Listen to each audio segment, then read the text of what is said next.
stories of air cargo came alive during the late 1940s.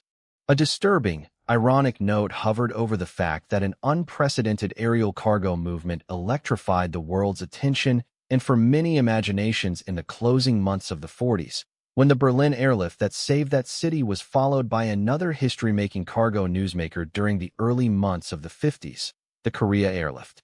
The 50s lift was a brilliant exercise in long-haul cargo carriage by an average of 60 U.S. commercial planes in support operations.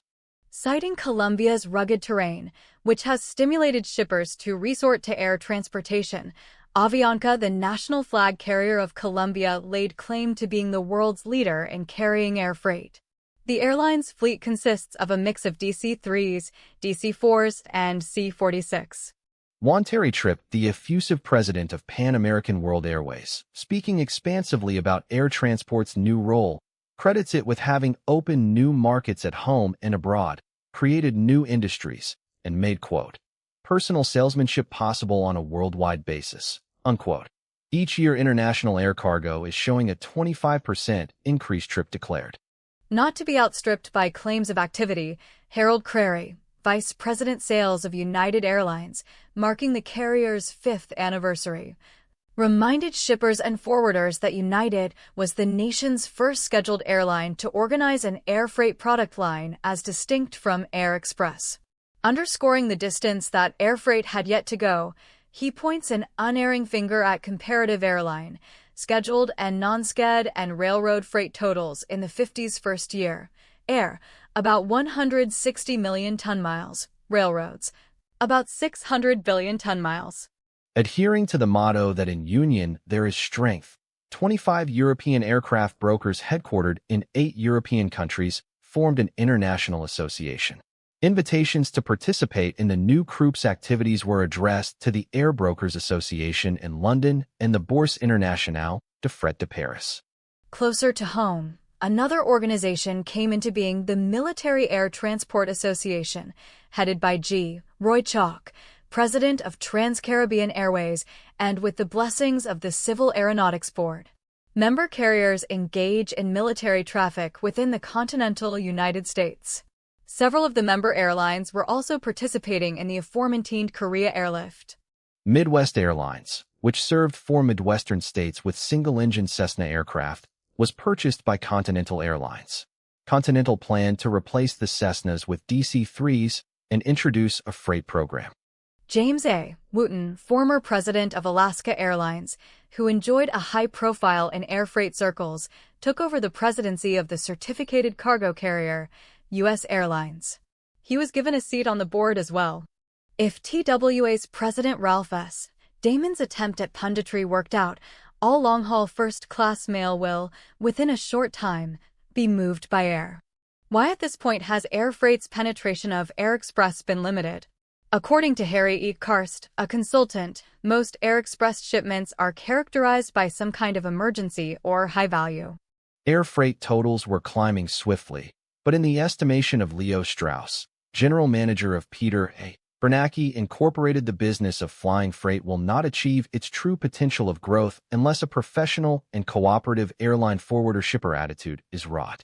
In sharp contrast to great advances in efficiency and capacity by the major airlines, said John C. Emery, founder and president of Emery Air Freight, ordinary methods of air forwarding are outmoded. The action by the International Air Transport Association in prohibiting its cargo sales agents accepting commissions from non-ITA carriers produced its first result. TACA shrugged its corporate shoulders and reduced its commission level to 5%. The transportation analyst Alfred N. Wiley noted that airport expansion, especially cargo facilities, is in full swing in Pittsburgh, San Francisco, Washington, Baltimore, and Philadelphia. He cautioned against regarding the new facilities as monuments to aviation. The true way to describe them is as useful tools of commerce. Acting on complaints that some unauthorized companies are providing air freight forwarding services, the Civil Aeronautics Board stated that such parties are in violation of the Civil Aeronautics Act. Such parties are required to file tariffs and otherwise qualify for a letter of registration. Possible consequences face a guilty party, the CAB warned. Buttressed by a formidable set of statistics backed by assuring smiles, the top brass at Miami International Airport laid claim to the airport's standing as the air cargo center for the Western Hemisphere. It topped the New York area's airports by nearly fourfold. Against a background of heavy competition between Pan Am and Cubana, the CAB granted the Cuban national airline a temporary air carrier transportation permit covering scheduled operations between the terminal points Havana and New York. The authorization contained a number of unusual restrictions designed to maintain competition on a fair level. The CAB was less benevolent dealing with the merger plan of Southwest Airlines and West Coast Airlines. The board issued a flat no. Flying Tiger Line and Slick Airways wore happy smiles as it received the good news that the CAB approved a one-year extension of directional commodity rates. Affecting 33 items, the directional rates ranged from 60% to 75% of the first-class rates. With temperatures plunging as low as 60 degrees below zero, a Bristol freighter underwent extensive polar tests. Included in the 350 hours of test flying was an emergency flight from Coral Harbor, a subarctic Royal Canadian Air Force station, carrying a 6-ton snowblower aboard. You have the word of Warren T. Dickinson, Douglas Aircraft's chief engineer, that among the most important requirements of any air freighter are the provisions for loading and unloading the cabin. In his view, the ability to load/unload through large cargo doors at either end of a cargo plane will eventually become indispensable to cargo operators. With 5 aircraft companies in tight competition, the United States Air Force settled on Lockheed to build a rugged drop jet freighter especially adaptable to hauling surface vehicles and equipment. The plane, designated L-206, would have an extra strong floor only 45 inches from the ground. Little time passed before Lockheed set fingers wagging in the airline industry with its display of a wooden mock-up of a proposed Super Constellation air freighter capable of carrying huge loads coast to coast at a cost of less than 5 cents per ton-mile. The details were skimpy, but only one fact stood out. Consolidated Vultee and General Electric, along with the Air Force and the Atomic Energy Commission, put their know-how together to develop the nation's and the world's first atomic-powered airplane. An ardent advocate of military and airline cooperation in developing cargo terminals and handling methods, L.R. Hackney, Lockheed-based air cargo sales engineer, identified air cargo handling as the forgotten stepchild in a multitude of air transport activities.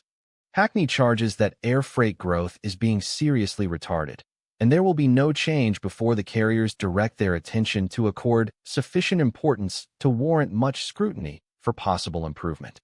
Similarly favoring cooperation between the military and commercial airlines on ground handling operations, Jervis C. Webb, treasurer and general manager of a manufacturing company bearing his name, prefers to place emphasis on the role of conveyorization in air cargo terminals.